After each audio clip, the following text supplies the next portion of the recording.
इसमें ABCD mention है, सो आप राइट कर सकते हो एक ABC D, इसको आप E मान सकते हो, ध्यान दीजिए।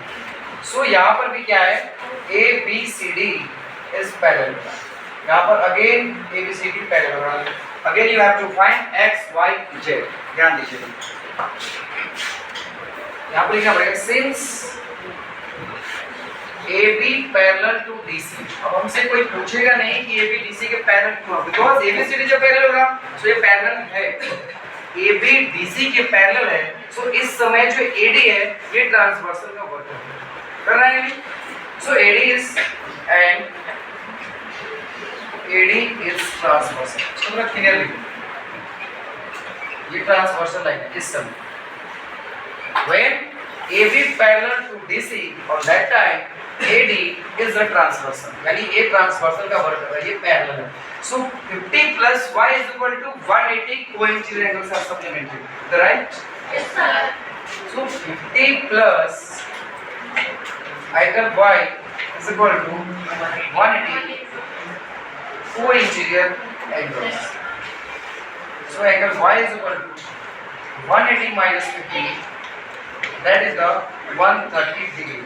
So अब यहाँ y यहाँ पे रिमूव करते हैं, हम यहाँ पे लिखते हैं 130 degree। y की वैल्यू क्लियर हो गया 130 degree। Now you have to find angle x. So you know this is the parallelogram, so opposite angles are equal. So angle x is equal to 130 degree by the properties of opposite angles are equal.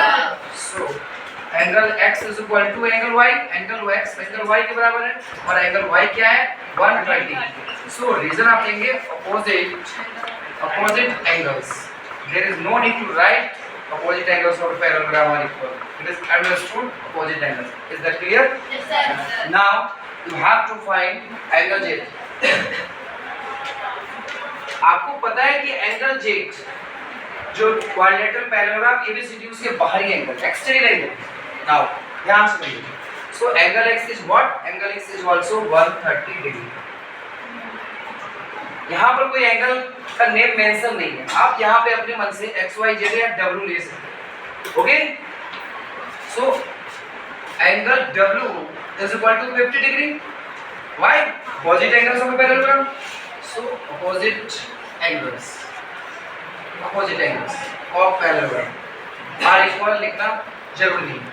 So angle w is clear हो गया। Now you have to find angle z। अब angle z कैसे लिखेगा, उसको find करने के लिए कुछ चीजें इसको समझेंगे पहले। This is a straight line, if any line stands, if any line, this is a line, if any line stands on another straight line, if a line stands on a straight line, then there is two angles will be make, दो angle यहाँ बन रहे हैं, and now the sum of both two angles are 180, that is the linear pair। जब एक line पे कोई line इस तरह से स्टैंड हो तो यहाँ पे आप देख सकते हो दो एंगल बन गए, हो सकता है यहाँ पर और भी बने, वो बात अलग है, फिलहाल हम दो एंगल की बात कर रहे हैं। जब एक स्ट्रेट लाइन पे दूसरे स्ट्रेट लाइन इस तरह से स्टैंड हो तो यहाँ पे दो एंगल मीट कर बन रहे।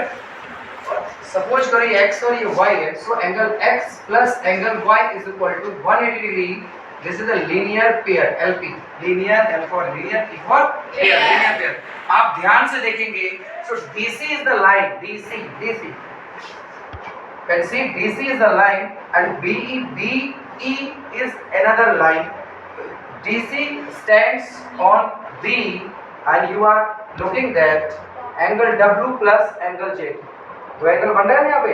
so angle W according to diagram, angle W plus angle Z is equal to 180, that is the linear pair, and angle W is what, 50 degree। so ये हो गया आपका 50 degree, angle Z 180, so angle Z is equal to 50 इधर आ गया, 180 minus 50, that is the 130।